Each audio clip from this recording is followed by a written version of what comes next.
Hello and welcome to this week's edition of Feedback Learnex, where we're going to take a look at the history and origin of kioscos. In Mexico, there are kioscos in all public squares in cities, municipalities, parks, and towns. It is a meeting point to play and dance.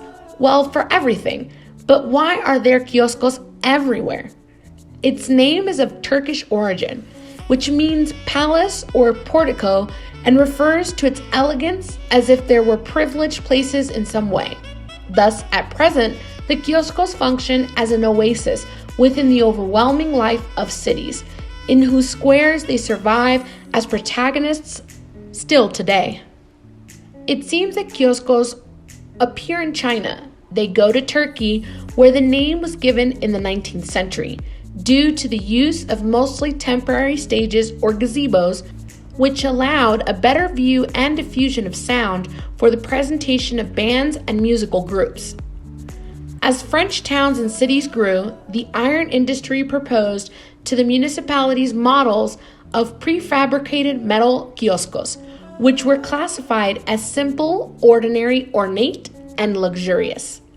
The kiosco popularized French military bands playing popular and concert music since the late 18th century. In Mexico, shortly after, they arrived at the squares, reinforcing the ideas to create spaces and gardens with a French style. Don Porfirio Diaz was a lover of the French style, and the kioscos were ideal places for serenades, to gather people on Sundays, and to listen to music. In Mexico, the richest people made large donations to improve, or Frenchicize, the appearance of public squares, creating fountains, lighting, and kioscos, the meeting place after Sunday Mass. From 1870, they began to bring kioscos from France, and then to manufacture with a base, open railings, and a floor that supports the musical orchestra, while the roof served to cover from the sun and allow a better musicality. The first kiosco in Mexico was placed in the zócalo of Mexico City, and it was very fast that all the zócalos of the urban centers and remote towns had their own kiosco. At the beginning of the 20th century, toilets were placed in kioscos for visitors to the gardens.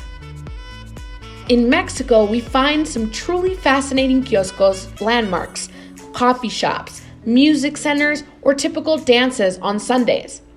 Kioscos are places of meeting, celebration, and conviviality. Moorish kiosco of Santa Maria la Ribera, emblem of this legendary neighborhood for more than 100 years, it was previously in the Alameda Central instead of the Hemiciclo a Juárez. It is the work of José Ramón Ibarrola, who built it at the end of the 19th century. Cast in Pittsburgh, it served as the Mexican pavilion at the 1884 World's Fair. Kiosco de Coyoacán.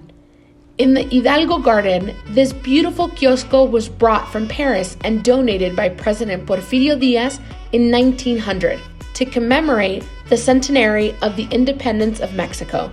It is distinguished by the 16 stained glass windows that adorn its ceiling and the Republican eagle made of bronze at its top.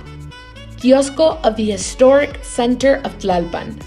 This kiosco is actually a replica of the original, which was in the center of Tlalpan, since this area was a town apart from Mexico City.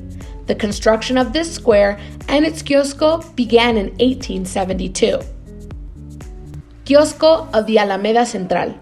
Surrounded by luxurious sculptures and fountains behind the Hemiciclo de Juárez, this octagonal construction was made at the beginning of the 20th century when the Moorish kiosco was moved to Santa Maria la Ribera.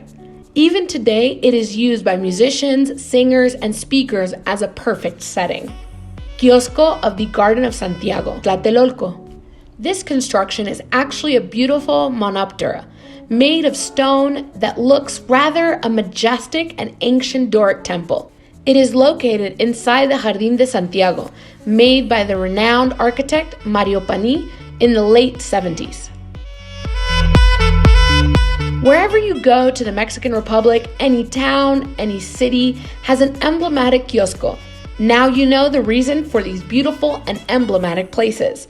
That's it for this week's edition of Feedback Learnex. Join us next Thursday night at 9:15 p.m.